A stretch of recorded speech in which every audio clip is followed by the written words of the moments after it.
વનમાં વનમાં સધાર્યા પધાર્યા. હા. પછી સીતાનું હરણ ચિત્રકૂટમાં થયું. ચિત્રકૂટમાં થયું ને હરણ કરી ગયા રાવણ. લંકાનો રાવણ હરણ કરી ગયા. ત્યાં જઈ ને રામ છે યુદ્ધ કરવા ગયા. યુદ્ધ કરવા ગયા તો બધા વાંદરો હનુમાનજી બધા સાથે ગયા. રામને કે તમારે ચિંતા શું કરવી, અમે બધા સહી.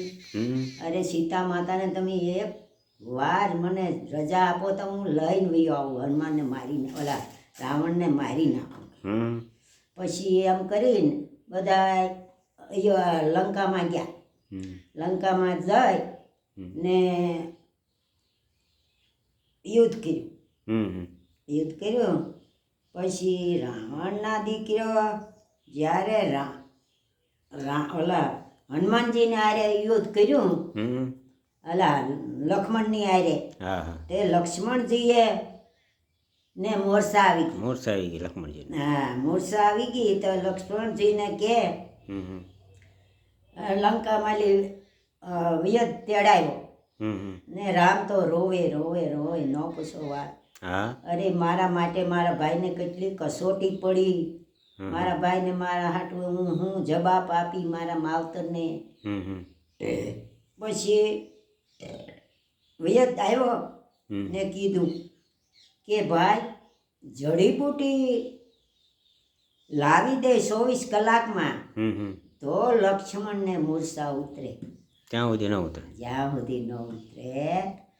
હવે જડીબુટી ક્યાં લેવા જાય? હનુમાનજી ઊભા થયા ઠેકડો મારી ને અરે હું લઈ આવું. અને 24 કલાકમાં હો. 24 કલાક. હા, 24 કલાકમાં હનુમાનજી ડુંગરો લઈને આખો આવ્યા.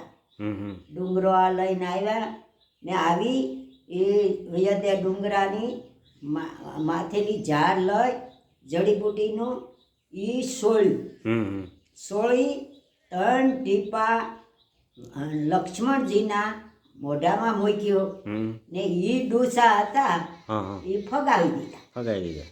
પછી ઈ કચરો હતો ડૂસો સોળિયેલો, ઈ બોલ્યો. કચરો બોલ્યો. હા, કચરો બોલ્યો કે ભાઈ ભગવાન કે એટલી જ મારી કિંમત. મેં ભાઈને હજીવન કર્યા, લક્ષ્મણજીની મૂર્છા ઉતારી અને મને નાખી દીધો ને મને ફેંકી દીધો. ભગવાન રામ બોલ્યા કે ભાઈ કળિયુગ આવશે ને તારે તારી પેલા માન આવશે. તું સા રૂપે ઉગી કે ને ઉત્પન્ન થાશે. નાનું છોકરું ઘોડિયામાં હશે તો ઈ કહે બા સા કરી હે તો ઊભો થાવ ને કે હું તો હુઈ, હું નહીં ઊભો થાવ. હા બેટા સા કરી હાલો પી લ્યો. એટલે અત્યારે આ કળિયુગમાં શાનું માન પહેલું છે. એમાંથી શા બની આવે. એમાં આ શા બની. આ જડીબુટીમાં લી શા બની. જડીબુટીમાં શા. હા એમ શું. ઓકે હાલો.